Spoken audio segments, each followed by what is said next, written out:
Hello from Bugeye, guys. This is a Bugeye we have for sale. What else? You know, it's been 20 years of taking you on these drives. Are you still with me? I think more of you than ever. I keep hearing from people they like coming on these drives, especially when it's cold, and it's cold today. So welcome to a cold drive in November in Connecticut. It's 40 degrees Fahrenheit and I need these big mitts. This is a nice car. It's solid. It's been gone through by us and it's for sale. So we're going to drive to the pool together. That's an indoor pool, of course. And let's see how you like the ride. One of the things that's really nice when you set these up properly is that they pull consistently. The Weber carburetor thing, which I've written about for years, is that they generally don't do this. They stumble. So I have smooth acceleration right through the range without a cough or a hiccup or a transition stumble. A lot of the Webers, you pull into an intersection like this, you get on the gas and you don't have throttle for a second. Well, I never like that for obvious reasons. Like that, you want to be able to get out of everybody's way, but it's also just more satisfying to have such a direct connection to your car, and that's really what has kept us interested in this game for 20 years, is that these cars are very direct connections to the road. It's a car you wear and a car you feel everything in. So we're trying to manage that process and make for good feelings. These bumps have a slight camber to them, and I've been through these bumps thousands of times in Bugeyes. So as long as we track straight and we're not deflecting off in one direction or the other, I know that we've got good alignment and a suspension that's tight and ready. So that's a big part of these test drives. I'm not just filming the car to show you, but I'm also recording and evaluating what we have in this product and what else we need to do to make it even better, if anything. This, of course, is the turn signal. If you're new to these cars, you may not realize we have just one center indicator and one switch. And most of our customers will leave this on from time to time. It's easy to do. You've probably seen me do it as well.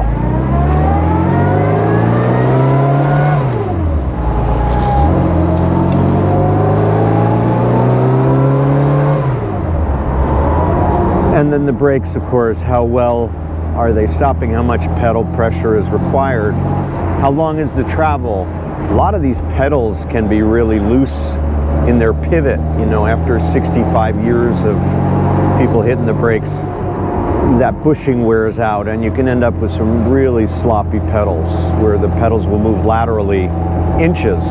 So we've rebushed many of those to make them tight again.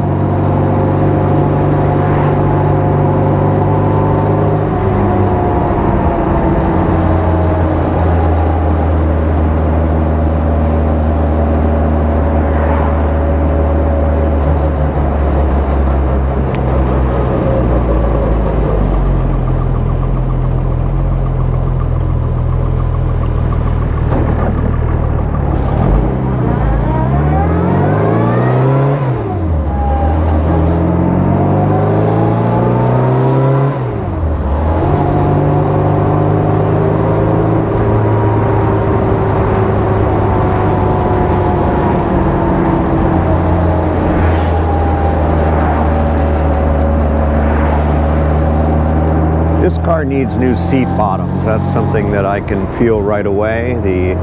The seat foam is probably the original, and it's basically hammered and done. It's done being foam, and it's turned into something that's a little bit more rigid and friable, and it's not really cushioning a whole lot. So we need new seat cushions in this car, and that's something that we can certainly install for the new owner.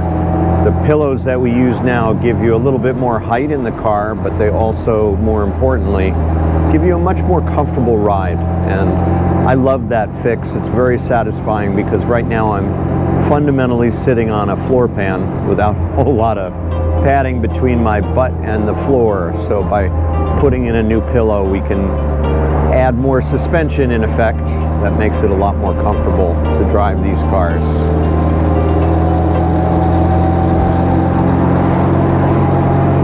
Another nice thing about this car is it was originally, I think, a dark green car, and this dark green paint is much more of a British racing green. The Bugeye original dark green was a little more yellow. I don't think quite as attractive as this color, which I like a lot. I think is a traditional British racing green. And these seats, this green with the texture, is actually the original dark green seat that would have come in the car. So it's nice to have this material in such good shape. Even if it's not the original, it's a very good reproduction from a long time ago, and it's in good shape. So we just need to rebuild it with new foam. We'll probably add new side skirts. Since this seat's going to be taller, we have to lengthen the sides, but we've done it on many occasions, and we'll do it for this car as well. So we can preserve the tops, the nice tops of these seats, and then refoam them.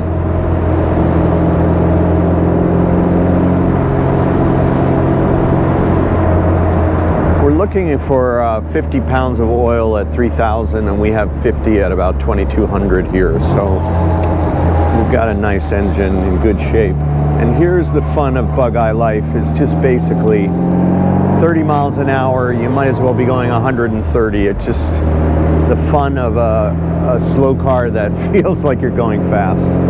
And obviously it reduces the liability and the risk, a lot less energy. If you want to do that in your 911 and have the same feeling, you've got a lot of mass and energy to manage. And if something jumps in your way, it's obviously a lot harder to bring the car to a stop. So I love that about Bugeyes, is that you can have so much fun on these local streets without getting out of control or going too fast. And again, I'm looking in the back, in the rearview mirror as I wait here. Of course, this guy sees the red flashing lights, but you just never know. So I always like to verify in my mirror that the guy behind me is not going to hit my Bugeye.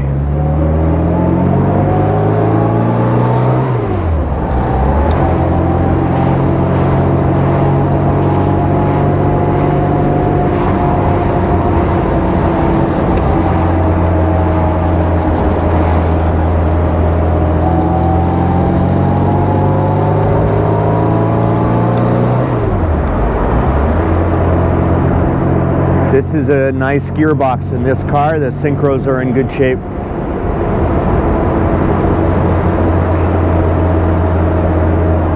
And of course, like every Sprite and Midget of the era, and MGB and TR3 and Jaguars, etc., etc., this is a non-synchro first gear. So if you're moving at walking speed or above, you will start in second gear, because second is synchronized, and I can drop it in while I'm rolling. And if I have to come to a stop, as I do here, I stop and go right into first. No complaints, and we're good to go.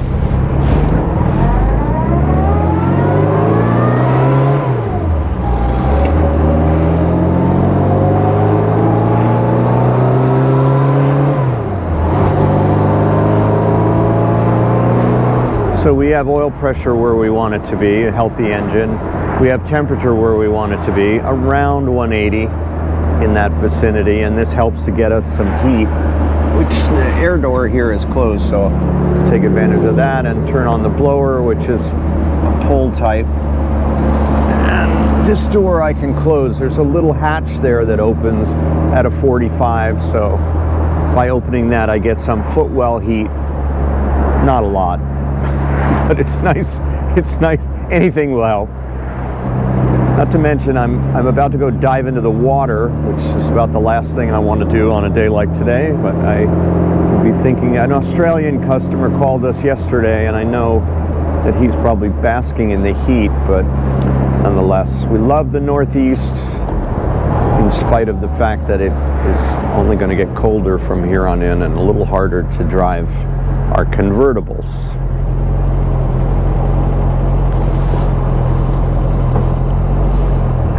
And you'll notice I use the second gear synchro to stop the transmission from spinning, and then it'll go right into first gear. So if you don't sort of kiss second or third gear, you could grind going into first.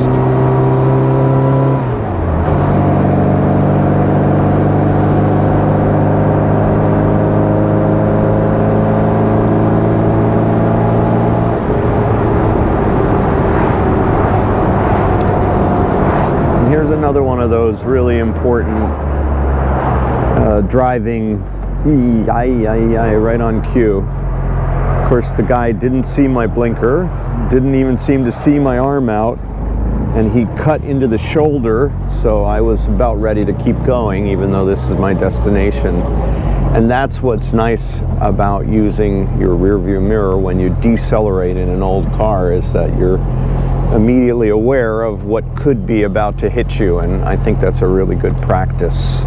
Anyway, welcome to the Y, and time for some swimming. Thank you for joining me on this drive. Ready to go hit the water, and I'll be back for more driving. Thanks again from Bugeye Guy.